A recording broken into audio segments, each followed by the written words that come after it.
ఈరోజు ఇప్పుడు 1:15 అయింది. నన్ను 11 గంటలకు రమ్మన్నారు. నేను 11 గంటలకు కరీంనగర్ వచ్చేసాను. నిన్న నైట్ విజయవాడలో ఉన్నాను. విజయవాడ నుంచి డ్రైవ్ చేసుకుని వచ్చి రాత్రి 3 గంటలకు పడుకున్నాను. పొద్దునే మీరు పిలిచారని చెప్పి నేను వెంటనే బయలుదేరి వచ్చాను మీకోసం.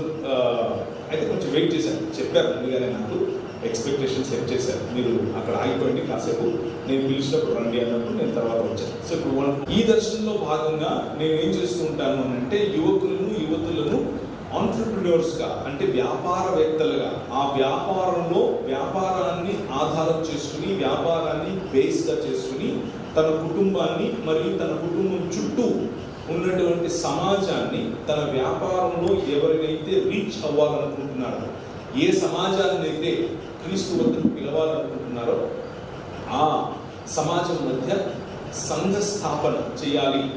సంఘ స్థాపనగా వ్యాపారాలు సంఘాలుగా మలవాలి. అలాగే చుట్టుపక్కల ఉన్నటువంటి సమాజములు సంఘ రూపంగా వాళ్ళు రూపాంతరం చెందాలి.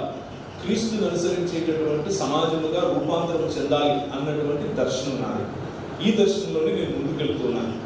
ఈ దర్శనంలో ముందుకెళ్తూ దేవుని వాక్యాన్ని నేర్చుకోవాలి అని మీలాంటి దైవజనులు అనేకులు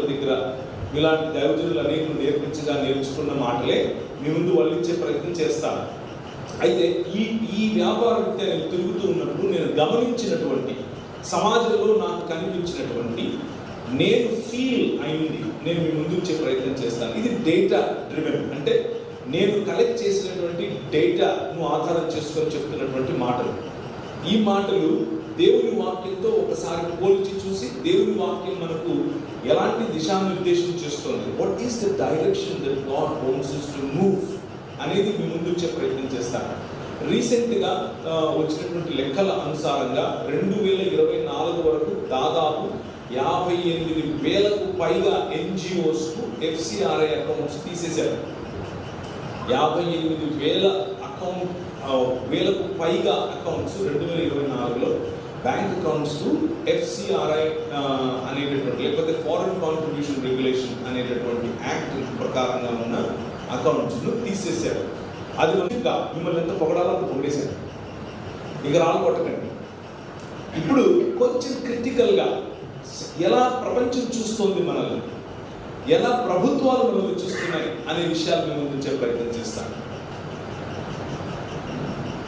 మనం దురదృష్టవశాత్తు మనం చేస్తున్నటువంటి పనిని ప్రజలు, దురదృష్టవశాత్తు అనే పదం బిబ్లికల్ కాదు, అది నాకు తెలుసు, కానీ మీకు అర్థమవడం కోసం ఆ పదం వాడాను.